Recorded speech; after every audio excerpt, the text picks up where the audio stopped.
Okay, guys, so if you're here, you know the good news. You can see me. You can see that I'm no longer pregnant. Baby's here. I mentioned it in my last video anyway, so you guys are not like shocked. But like in this video, I just really wanted to share like the birth story and how it happened and everything. And okay, so my EDD was May 23rd, right? And in a way, I kind of knew that I was very sure that she was going to come by May 23rd because, I mean, for Rere's birthday is October 24th, and that was her EDD. So I just felt like, oh, if my firstborn came, the day she was supposed to come, then for my secondborn, of which secondborns are known to come like earlier, and that was what I thought, she was going to come, maybe before her EDD or maybe on her EDD. It never occurred to me that she could come after, right? And it was with that mindset that I made the plans. My friend that came in from the US, she said, oh, when should she come? I said, oh, come on the 21st, maybe just before the baby comes. And then when the baby comes, you'll be able to help me take care of the baby. Guys, ask me why May 23rd came. I remember that day, I was like, oh, maybe like she will come today because like I'd been having all the signs, the Braxton Hicks were getting longer. I was very uncomfortable. And I was like, okay, maybe this day, like baby will come, right? Only for May 23rd to come, my friend was already around. We even went shopping, hoping that it would kickstart things. Nothing, this baby did not show up. I was like, okay, maybe the next day. May 24th, 25th, 26th. Like those days, I remember them so clearly because they were like the longest days of my life. I was taking walks, I was bouncing on balls, nothing. I did not give birth. Oh my God. And like it was at that point, it's like I was already very heavy, like it was already getting difficult, to like do like normal things I could do. The heartburn was getting worse. I was sitting like 3 Tums per night. I used to take one before for the heartburn.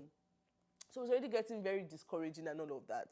Then I remember, like at the OB's office, last appointment I had before my EDD, they had told me that I should book an ultrasound and a visit for May 29th, just in case baby did not come. And I remember telling them, don't worry, you're not going to be seeing me because I would have given birth, right? But they were like, oh, still book it.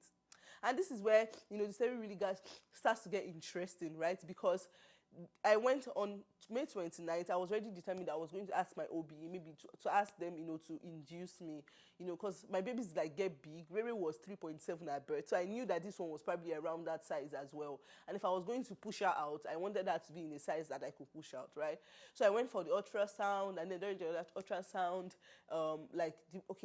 this is where it starts to get interesting. Then I remember the woman mentioning, because it took longer. Usually my ultrasound takes like 15 minutes, but this one took about 20, like almost 1 hour, because they kept waiting for her to, like they said, practice her breathing. And I was, at that point, like, the devil just wanted to put fear in my heart, like, oh, like, your baby is not breathing. And I was like, oh, what's happening? They were like, okay. Usually, they'll give you the ultrasound result, but this time around, they took you to the doctor's office, to the OB's office directly. And, I was just starting to get unsettled, like, this was why I didn't want her to go past her EDD. By this time, she was already, like, 6 days past her EDD. Like, I just, felt like she should come, she should not stay too long. So we got to the OB's office, and my OB was like, I shouldn't worry, that usually, they just like to see the baby, practicing the breathing, but because she's not practicing the breathing, she's going to put me on, like, she's going to send me to the general hospital for a non-stress test, which was where, I was supposed to have the baby. And then if they do the non-stress test and she's fine, like, and if they have space, they will induce me that day. But if they didn't have space, but I was like, I really wanted to do the test. I really wanted them to do the induction because that whole her not breathing, practicing her breathing thing just, threw me off guard. But, my husband just kept, assuring me that don't worry, she's fine. She's fine. She's God's gift to us, and, nothing evil, nothing bad was going to happen to her. But I was just very unsettled. So we went to the hospital that 29th, which was the same day my mother-in-law was supposed to come with my husband's sister. And then we went there, and then they did the non-stress test. And I was really hoping that they would just keep me. And then they came back to say, oh, like, from the non-stress test they did, baby was fine, and they were going to be sending me back home. And I was like, no, like my OB already said, oh, I was on the induction list, and they were like, oh, that they didn't have space, that they had more emergencies than they thought. So that they went to the hospital, we came back home, and I was just very upset because I was really hoping that, baby was going to come. Then 30th came, which was they will call us the next day, which was my brother-in-law's birthday, and that one had been making out that baby was going to come on his birthday. Initially I was rejecting it, but at this point I was just ready to have the baby. We went back again. On 30th, they told me to call, so I called them. And they're like, oh, Falashani, we're sorry, we can't bring you in today.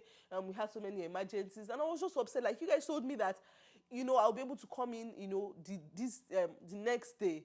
31st came again. I called them. They were like, okay, yeah, come in. We packed our bags thinking like, oh, that was going to be the day.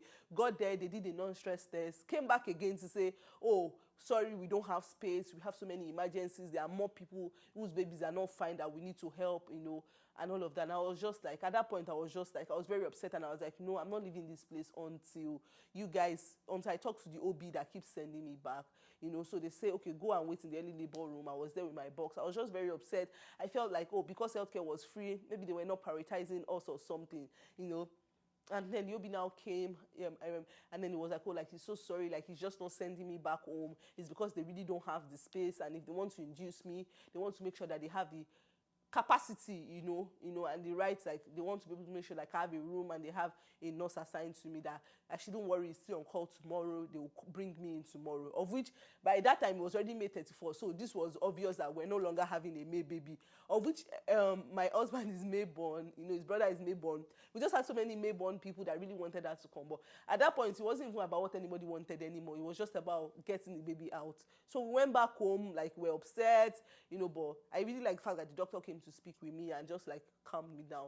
So the next day, which was a Saturday, June 1st, right, they were like, I should call in the morning. So I called, and the nurse says, we have so many surgeries, 3 emergencies today, but don't worry, if I don't call you by 6 p.m., right, if I don't call you by 6 p.m., if I have not called you by 6 p.m., call me and then I'll let you know.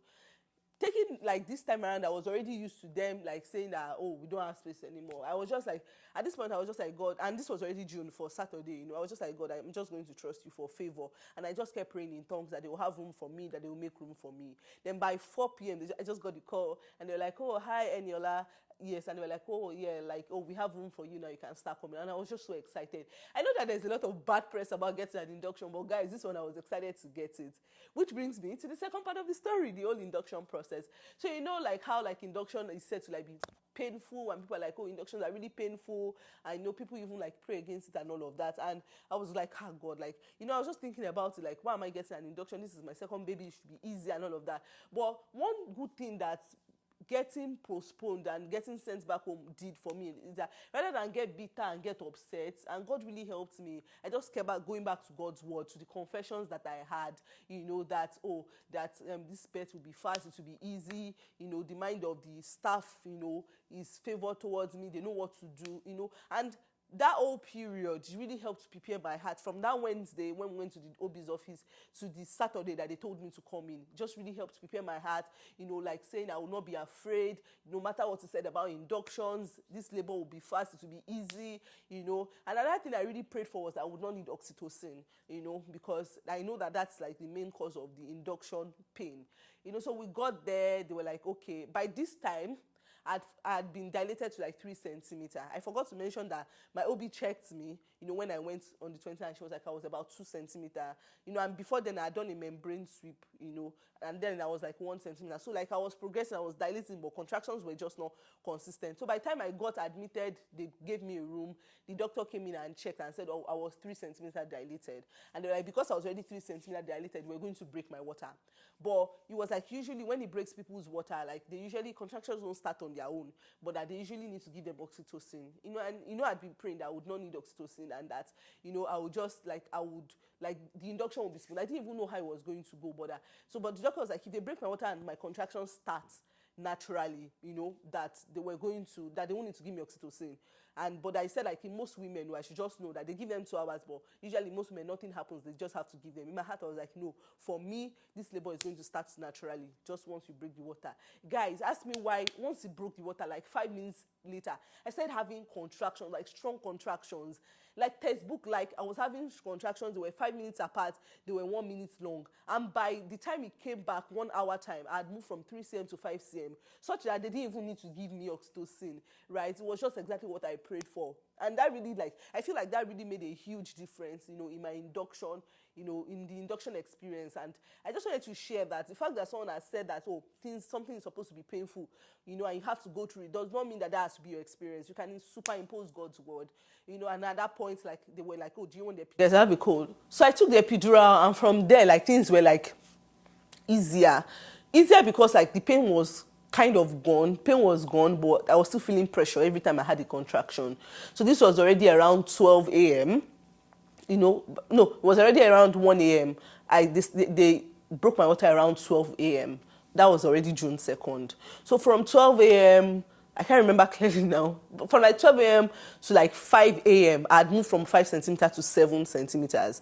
But from that 5 a.m. till like 9 in the morning, I was not progressing. I was stuck at 7. And we're just wondering why, because I was like, oh, what I had was that it was going to be fast and it was going to be, easy. But so they now checked and found out that baby was, she was head down, but she was facing up. And they were just like, we need her to turn so that she could come out easily. And it was just like, oh my God, okay. And by this time, they were already like, hey, baby's heart rate is dropping, that they didn't like her heart rate. They had me move, like change positions. There was this peanut ball they gave me. They were like, it will help. I used it for like an hour, from like 9 to 10. And then I moved to like 8 centimeters, So, no, I used it for longer than that. I think I started using it from around that 5 when I stopped progressing, and they were like, oh, baby's heart rate. I remember the nurse saying that she didn't like baby's heart rate. I should move. They couldn't hear it and all of that. And, I was just like praying. Then my husband took a nap at some point, and then I was like, Mommy, please wake him up so we can pray together that this is what the doctors are saying. And so he just laid hands on me and said, baby, we command that you move, and then we just kept praying. And by like 10, they were like, oh, we are going to give you some oxytocin. So they gave me some oxytocin because like the contractions were not strong enough or something like that. But because I already had the epidural, I wasn't feeling like the pain and all of that. But from like 9 to like 10, then I moved from 8 centimeters, if I remember correctly now, to like 9.5. I remember the doctor coming in and say, oh, you're already at 9.5 centimeters. And 10 is like where you get to push, right? And by this time I was just like done. By this time I was already like past 10. The doctors had gone. I was just with my nurse, which is another like the second nurse. I think this was my third nurse because they have shifts and all of that. And this nurse came in around 7. She was black and she was a believer because we had our speaker and it was playing like songs, and she was like, oh, is that Sumisola? I was like, no, it's not Sumisola. And I was just telling her like, and then we shared with her, so we knew she was a believer, and okay, and like this was like, it was very encouraging to have someone that was believer. So she checked me and said, oh, by that night she checked me and she was one that said I had moved from, was she the one or another nurse that came? I can't even remember now, but I just remember around that 9, or we shall prayed. I know that we prayed, I'd moved to 9.5 centimeters. They said baby was still facing up, but we had prayed. Only for me, I was still even thinking then it was around 10. They said, oh, the doctors will come, or past 10. No, past 10. I was now asking them that when are the doctors coming? I feel like I'm feeling a lot of pressure. I feel like I want to pull, that they should come and check. And the lady was like, that maybe in another 1 hour, right? And then around 11 o'clock or 11:30, the doctors came. I was even expecting them to just come and check me, only for it to be like their senior OB that came, another OB, not the one that sent me back home. And she was like, oh, you're ready to push. And she just checks me. She was like, oh, there's still a bit of cervix, but we're just going to push that back. You're ready to push. Start pushing. And that was around 11:30, 11:35.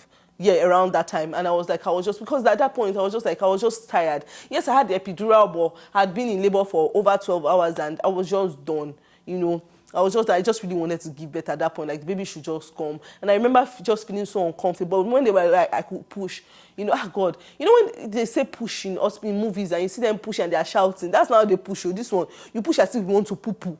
And, as if you're like, yeah. And they're like, push. And I remember like pushing, and by then I was like already so tired, and like pushing was going to take a lot of energy already, and I didn't just think I had the energy. But I remember like that nurse encouraging me, don't worry. My husband was like, don't worry, like you can do it. And then they would say 10, 9, 8, and I was like grown, and I'm like, oh my, okay. They're like, oh, we can see the baby's head. I was like, are you sure? Me, I cannot feel anything. No. They're like, don't worry, we can see the baby's head. Don't worry, just keep pushing. And in like 10 minutes of pushing, guys, she was out. 4 kg, Eboluwa, my goodness. Here's our Eboluwa Eden Joy. Eboluwa means God's gift for my non-Nigerian audience. Eden Joy means that she's a carrier of God's presence and joy all the days of our lives. And I've just included this behind the scenes video from when I was doing a newborn photo shoot myself in the house, so that you guys can put a face to the name. And we're just so excited to have her. Riri is like super excited, my goodness. I posted the video of she and Riri meeting each other on my IG, and it was just so full of excitement. One thing I want you to take from this video, one thing I just want you to remember is that regardless of, whatever method you give birth through, you can have a positive experience. You can insist on God's word always. The fact that they've said that, oh, induction is painful, CS recovery is hard, vaginal birth is painful, it's traumatic, does not mean that has to be your reality. Just make sure you take whatever word that God has given you and you insist on it, no matter what it is, that you're going through, and you can be sure that you will have, a positive experience, right? So thank you so much, guys, for watching. If you're new here, don't forget to subscribe, like, and share this video so I can keep giving guys more videos. Thank you so much for watching, guys. Meet our baby. So excited. Bye, guys.